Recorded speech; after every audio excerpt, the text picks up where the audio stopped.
Hello, Assalamualaikum. Hari ni hari Ahad, bertarikh 19 Oktober 2025. Semalam apa yang aku buat is aku study main hero Angela dekat mob practice. Sebelum tu aku tengok dulu semua video tutorial, video guide, tengok dia punya description, and then lepas tu aku set up lah dia punya item emblem apa semua tu. And then before aku nak main mode practice tu, aku tanyalah ChatGPT kan, dengan siapa aku nak lawan kan, sebab aku tak tahu Angela ni akan kata senang nak lawan one by one dengan siapa kan. Lepas tu ChatGPT pun bagilah cadangan, ada Layla apa semua tu, tapi dia kata better Layla lah, because Layla ni hero yang kata senang untuk nak dijadikan sebagai test lah kiranya lah kan. So aku anggap lah macam tu. Lepas tu kau tahu apa jadi? Bila aku lawan dengan Layla, teruk dia belasah aku. Dah banyak kali aku cuba lawan lagi, kalah. Aku pun tak faham, adakah sebab aku masih kata buta, tak tahu nak gunakan skill ke, ataupun dia punya setup item ke, I don't know lah. Tapi kalah. And then lepas tu aku try lah lawan dengan Balearic pula. Tapi masalahnya pun sama juga, kalah. Padahal dalam video guide yang aku tengok tu kan, si Angela ni dia boleh kalahkan hero yang slow mobility macam Balearic. Dia ada mention tau, dia boleh kalahkan Balearic tu. Tapi bila aku main dekat mob practice aku kalah. Aku tak tahulah kenapa. Lepas tu aku pun stop sekejap, and then carilah video apa-apalah, video tutorial ke video guide ke, sebab aku nak cari dia punya solution tu. And then lepas tu aku masuk balik dalam app. Lepas tu aku tak tahulah aku buat apa. Aku ubah item emblem semua, adjust balik. Lepas tu apa yang aku buat and then lepas aku dah adjust item emblem semua tu, lepas tu bila aku nak main balik mode practice tu, tapi kali ni aku akan test lawan semua hero yang role-nya support. Semualah. Tapi dia dari role support. Aku study lah satu-satu. Start pada apa yang aku lawan ni aku tak ingat lah. Aku lawan dengan diri aku sendiri, which is Angela, lawan Angela. Lepas tu apa lagi, test apa semua tu. Lepas tu aku cubalah katakan nak eksperimen lah kalau lawan hero support tapi dia ada role lain juga, contohnya support tank, support assassin apa semua kan. Ada setengah hero support yang bercampur tu, ada yang aku boleh kalahkan, tapi ada satu hero ni aku dah try lawan banyak kali, tak boleh. Tapi yang betul-betul kata berhasil kalau aku lawan one by one pakai Angela ni is dia role support. Dia tak ada benda lain, dia support saja. Dia adalah hero-hero dia tu. Contohnya Estes, apa lagi, Rafaela, Angela tu sendiri dengan Florin. Itu 4 hero ni yang berhasil lah. Tapi yang lain-lain tu ada yang boleh, ada yang tak boleh. Tapi bila lepas tu aku lepas dah lawan mob practice semua, dan aku try balik lawan Layla tu, tetap sama juga, kalah juga. Tapi aku rasa aku dah nampak dah apa yang berlaku kat sini, which is kalau Angela ni if nak one by one, dia kena lawannya tu adalah yang sama macam dia lah, which is dia support saja. So aku dah tahu dah macam mana condition lah when aku main mode practice pakai Angela. So lepas ni dah boleh lah aku study mod-mod lain, which is mod custom apa semua tu. Boleh lah study macam mana nak main dalam kumpulan. Tapi aku rasa aku takkan study di sini because lepas ni aku nak kena balik ke campus. Cuti aku tak lama. Tapi insyaAllah aku akan teruskan. Maybe dekat sana nanti aku akan buat. So itu sajalah. Jumpa di lain hari.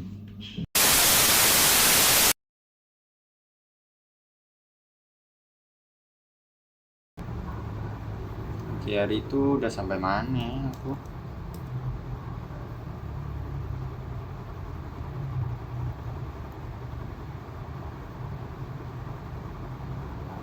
tengok video sistem lain ni. Okay, aku baru ingat. Hari tu si title name play hero support main battery session dan ni hero yelah. Okay, so hari tu aku dah main practice dan aku dah tahu macam mana aku punya apa ni, aku dah tahu siapa lawan aku yang sesuai dan aku pun dah tahu macam mana nak gunakan skill Angela. So lepas ni tengok video sistem ni. Okay, jom.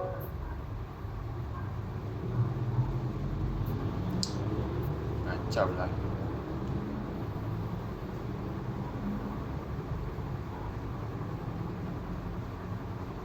Okay.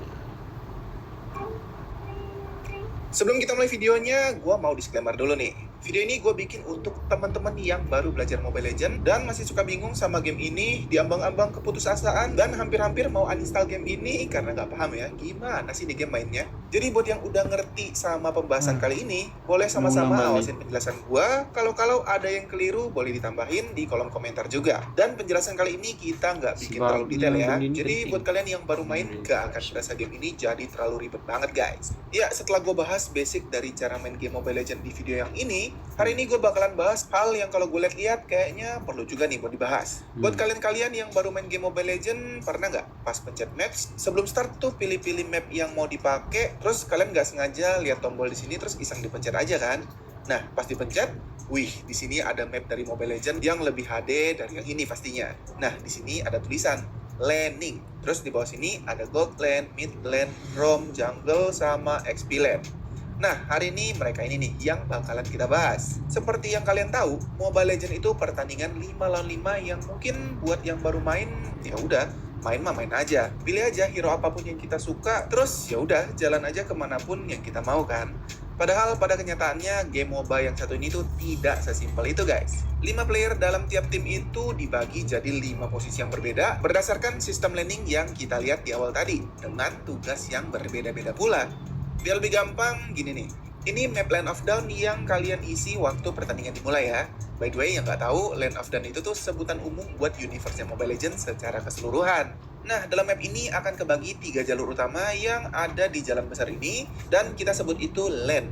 Terus ada jalur sungai yang jadi perbatasan antara area kita sama area musuh, Turtle Pit, Lord Pit, sama area hutan buat masing-masing tim yang diisi sama monster-monster hutan dengan sebutan Creep dari Muntut. Sejak match dimulai, kedua tim itu bakalan dapetin prajurit-prajurit yang maju dari base ke masing-masing jalurnya ini di sepanjang permainan dengan interval tertentu. Jadi bukan nggak berhenti muncul ya, nanti muncul satu gelombang, terus beberapa saat kemudian baru muncul lagi. Gitu terus sampai pertandingannya selesai. Nah, prajurit ini Muntun kasih nama Minion. Tapi bukan Minion yang ini ya, namanya aja yang sama. Dan setiap satu kelompok minion itu kita sebut wave minion atau gelombang minion. Di 5 menit awal pertandingan, gelombang-gelombang minion ini tuh bakalan berbeda jenis antara minion yang jalan ke jalur atas, jalur tengah, sama jalur bawah. Ada 3 jenis wave minion di Mobile Legends yang ditentuin sama prajurit paling belakangnya untuk 5 menit di awal tadi. Pada wave minion biasa, wave minion gold, dan wave minion XP. XP ini maksudnya experience ya, alias pengalaman. Nanti kita bahas lebih detail nih guys. Minion biasa, si prajurit paling belakang nggak bawa apa-apa. Sedangkan buat wave minion gold itu bentuknya kayak gini. Dia bawa gerobak yang isinya koin-koin. Di wave minion XP, dia itu bawa gulungan kertas kayak gini guys. Nah, secara umum, setiap kalian bunuh makhluk apapun di dalam pertandingan, kalian itu pasti dapetin gold sama XP tadi ya. Gold bakal ngisi angka di pojok kanan atas ini yang fungsinya itu buat beli item-item pendukung dari hero yang kalian pakai biar makin GG. Terus XP itu ngisi lingkaran ini buat naikin level hero kalian yang ditunjukin di angkanya tadi. Kalau levelnya makin gede, kemampuan dasarnya makin oke, sama skill-skillnya bakalan makin kebuka dan makin berdamage. Maksimalnya ada di angka 15. Nah, ketiga jenis minion ini akan ngasih XP sama gold, tapi porsinya beda-beda. Simpelnya kalau minion biasa ngasih XP sama gold, minion XP ngasih gold yang sama kayak minion biasa, tapi XP-nya lebih banyak. Sedangkan minion gold akan ngasih XP yang sama minion biasa, sedangkan goldnya lebih banyak. Nah, nanti ketiga jenis minion ini tuh bakalan ngisi 3 jalur berbeda yang ada di Land of Dawn. Minion biasa akan ngisi jalur tengah, sedangkan minion gold sama minion XP itu akan nempatin salah satu jalur di atas ataupun di bawah. Dan para minion-minion ini tuh jadi salah satu faktor terbesar yang nentuin sistem landing yang akan kita bahas hari ini. Nah, lane yang kita maksud itu XP lane sama gold lane. Kedua lane ini tuh ada di sisi atas sama sisi bawah map yang posisinya itu nggak tetap ya. Kadang gold lane-nya di atas, XP lane-nya di bawah, dan bisa juga sebaliknya. Nggak bisa ditentuin, tapi yang pasti pas pertandingannya dimulai, kalian bisa lihat keterangan jenis lane-nya dari lambang yang ada di map. Ini lambang gold lane yang diisi sama minion gold, dan ini lambang kalau lane-nya diisi sama minion XP alias XP lane. Apa sama aja atau beda? Tentunya ada bedanya dong. Selain dari masing-masing lane yang ngasih XP atau gold lebih, gold sama XP lane itu juga akan ngasih kondisi match yang berbeda buat kalian yang isi lane tersebut. By the way, gold lane kita sama musuh itu bakalan sama ya. Artinya kalau kita gold lane-nya di atas, berarti tim musuh itu gold lane-nya ada di bawah kalau pakai point of view mereka. Nah, perbedaan selain resource-nya itu ada di kedua pit ini guys. Turtle Pit sama Lord Pit-nya. Turtle ini tuh bakalan muncul di awal pertandingan setelah 2 menit pertandingan berlangsung. Sedangkan Lord bakalan muncul setelah menit ke-9. Nah, Turtle ini akan selalu muncul pertama kali di XP lane. Dan tim yang berhasil ngebunuh Turtle ini, berarti mereka itu bakalan dapetin XP sama gold lebih. Jadi mereka otomatis bakalan lebih unggul dari segi XP sama gold. Makanya si kedua tim itu bakalan berusaha untuk jagain Turtle ini biar gak dibunuh lawan. Karena ini bakalan ngasih kerugian yang gede banget. Nah, itu tuh pembagian lane utamanya. Simple, gak ribet-ribet banget. Sebelum kita lanjut, biasa ya, untuk yang mau top up diamond murah terpercaya, bisa cek Instagram Diamond Shop gua di cs_diamond store atau langsung WA ke nomor yang ini. Oke? Ya, sekarang kita bakalan bahas tugas dari masing-masing lane yang tentunya juga akan nentuin hero apa yang sesuai untuk kalian pakai nanti. Jadi silakan aja disesuaiin. Kita mulai dari XP lane. Dapat XP lebih cepat, berarti levelnya lebih cepat. Tugas dari hero yang ada di lane ini tuh pertama nge-push turret. Jadi kalau buat yang ada di XP lane, fokus utama kalian itu ya bukan bunuh-bunuhan. Cuman karena deket sama Turtle Pit, tentunya ini tuh jadi tugas XP lane juga. Bantu-bantu kalau tim kita lagi gebukin Turtle, biar tim kita menang damage. Tapi balik lagi sama situasi pertandingan. Kalau memang aman, ya fokus kalian ke turret aja. Biasanya lane ini diisi sama hero-hero yang punya role fighter dengan alasan punya HP lebih tebal, jadi lebih bisa nahan damage waktu lagi ngebantu tim dari awal pertandingan dimulai. Sedangkan buat gold laner itu jalur yang punya keunggulan dari perolehan gold yang bikin item kalian itu jadi lebih cepat berkumpul, bikin jalur ini jadi jalur yang cocok banget buat hero-hero dengan role marksman. Kumpulin gold sebanyak-banyaknya, beli item sebanyak-banyaknya, sampai udah jadi tinggal bantai-bantai. Dan kebalikan dari XP laner, gold laner itu tuh lebih berperan aktif di pertengahan sampai akhir pertandingan. Di atas 10-15 menit baru mulai aktif ngebantu-bantu teman satu tim karena itemnya udah mulai banyak dan damage-nya udah mulai sakit. Tapi ingat, buat posisi yang satu ini tuh dianjurin buat jangan sering-sering mati. Jadi tantangannya di situ guys. Terus yang ketiga, mid laner. Ngisi jalur tengah untuk jagain minion di lane supaya tentunya nggak jebol sama musuh. Kalau tadi gold laner itu jaminan damage-nya buat di late game, sedangkan XP lane di early game, mid laner ini tuh tugasnya lebih kompleks. Perlu kesana sini ngebantu jalur mana aja, jadi support iya, ngasih damage iya, tapi dibilang posisinya terancam banget, sebenarnya lebih terancam XP lane sih. Jadi posisi ini tuh termasuk masih oke lah buat dicoba-coba. Role yang paling pas di jalur tengah ini tuh mage atau support. Bisa diisi sama role lain juga, tapi dua role ini tuh role yang terbaik untuk isi mid lane. Nah, 3 jalur udah keisi penuh, tapi masih ada 2 pemain lagi yang belum kebagian posisi kan. Sisanya itu... So support, okay. Dia kena rotasi, kena bantu teman lain bagi damage tambahan ataupun bagi healer. Sebab kita punya support tu kan hero ni healer. Jadi kena mainnya tu main macam cara ni larat. Tapi kejap. Tapi kalau di video ni dia cakap role yang sesuai untuk isi jalur tengah ni ialah role support. Ada roamer sama jungler. Ya, jungler itu posisi yang akan ngisi area-area yang ada di sekitar sini dengan bawa sepatu jungle biar makin gampang eksekusi dan bakalan dapat keuntungan lebih waktu ngebunuh creep hutan. Lane jungle atau yang akrab disebut jungler ini tuh buat gua pribadi sih bisa dibilang lane yang paling berat buat dipelajarin. Apalagi buat kalian-kalian yang baru banget belajar Mobile Legends. Lama lagi. Jauh lagi perjalanan.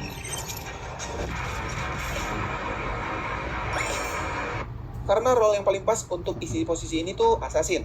Dan hero-hero dengan role assassin itu tuh ada di peringkat tersulit buat dipelajarin di antara role lain. Dan ini posisi yang sangat gue tidak rekomendasiin buat kalian yang baru banget belajar Mobile Legends kalau nggak mau kena mental sendiri. Tugasnya tentunya ngabisin creep-creep di hutan yang udah disediain dari ujung sini sampai ujung sini. Di sini. Terus bunuh turtle, bantuin lane atas buat ngebunuh musuh, lane bawah, ke tengah, ke hutan lagi, dan seterusnya. Kedengarannya ribet ya. Tapi di 5 menit awal nggak boleh bunuh minion di lane karena akan ngerugiin seluruh tim. Detailnya nanti kita bahas di video terpisah ya, biar kalian gak pusing. Tapi intinya, assassin jungler tidak gue rekomendasikan buat kalian yang masih Ulang pemula lagi, banget. Kalau udah mulai lancar, boleh-boleh lah coba-coba. Itulah, Tapi kalau yang satu baru dulu. main, Sekarang takutnya namanya nanti support, malah kena mental. Dan lane terakhir, Rom. Pelakunya kita sebut roamer. Ya, roamer ini tuh posisi yang buat gue paling penuh perjuangan ya. Dilengkapin sama sepatu rom yang bikin roamer ini nggak kebagian XP sama gold dari apapun yang dibunuh sama keempat rekan satu timnya. Tapi pemasukannya dari dana santunan Muntun punya tugas yang menurut gue cukup berat ya. Tugasnya itu jagain jungler tadi. Nah, kalau memang si jungler gak butuh bantuan, roamer ini juga punya tugas buat ngontrol area-area sekitar jalur atas, tengah sampai bawah ke hutan-hutan buat ngecekin keberadaan unit musuh. Terus kalau ada temen yang diserang, roamer ini punya tugas buat ngebadanin, terima damage, dan berkorban demi keselamatan teman satu timnya. Makanya role yang paling pas itu tank karena punya HP paling tebal di antara role-role lain. Tapi selain tanker asli, in another level, para MLers juga suka ngisi posisi ini pakai hero-hero yang role-nya fighter atau support juga ya. Tapi ini ya nanti aja. Sembari belajar, sembari ngulik-ngulik, sabilah. Sekarang itu fokus kalian cuma tadi kan dia untuk sebut dalamin support, right? Ulang balik. pakai hero-hero yang role-nya fighter atau support juga ya. Tapi ini ya nanti aja. Sembari belajar, sembari ngulik-ngulik, sabilah. Sekarang itu fokus kalian cuman untuk dalamin hero yang sesuai role aja, biar pengalaman permainan kalian jadi makin enak guys. Oke, jadi itu tadi penjelasan singkat. Tapi kan kalau dilihat balik, kita tengok balik Kau sejauh apa kita baca tau.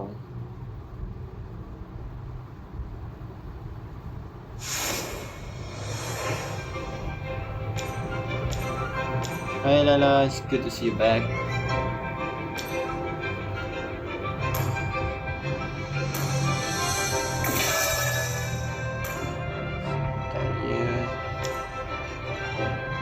Mana lupa lah.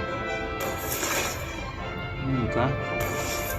Oh ya, betul. Ni, kalau berdasarkan kat dalam map ni, ini terbaik untuk marksman, room terbaik untuk support atau tank, jungle terbaik untuk assassin, bawah tengah terbaik untuk mage, dan EXP terbaik untuk fighter atau tank. Tapi kalau dekat sini dia dah tulis room ni terbaik untuk support atau tank.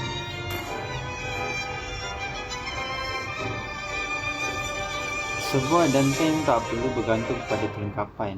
Roaming adalah kaedah yang baik bagi mereka untuk sekuturan mereka. Wira roaming biasanya unggul untuk menemukan pertarungan pasukan atau memberikan buff kuat pada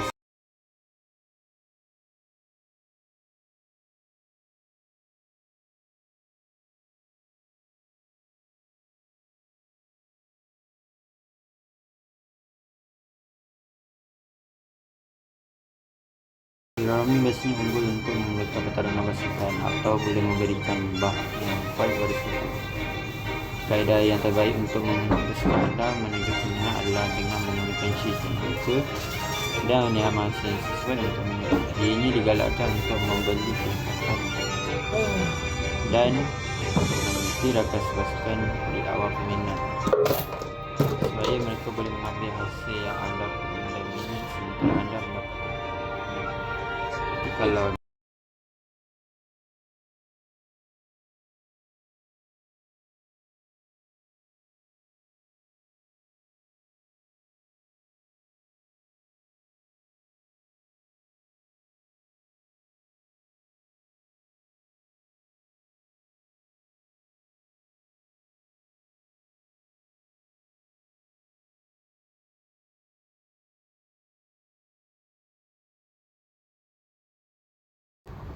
ikut cara dia ni, million ni sesuainya diisi oleh mesh dan support. So macam mana tu?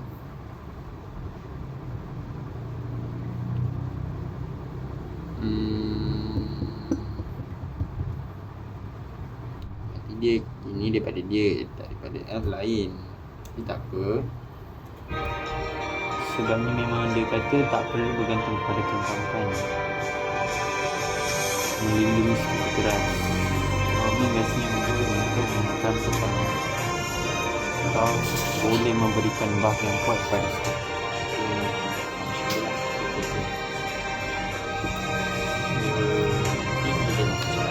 Kalau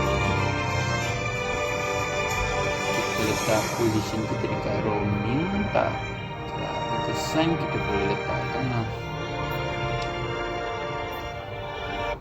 Okay. So kiranya ini tadi dah beres lah Wah, jadi tungguin aja pembahasan selanjutnya. So, akhir kata karena pembahasan gue udah selesai, berarti sekarang waktunya gue harus pamit. Thanks for watching, salam solo public, and see you again in my next videos. Bye-bye. Bye. Right. So, okay, tengok video system learning. Sudah. Nanti kita akan eksperimen lah. So next, tengok video tutorial support. Okay, let's go.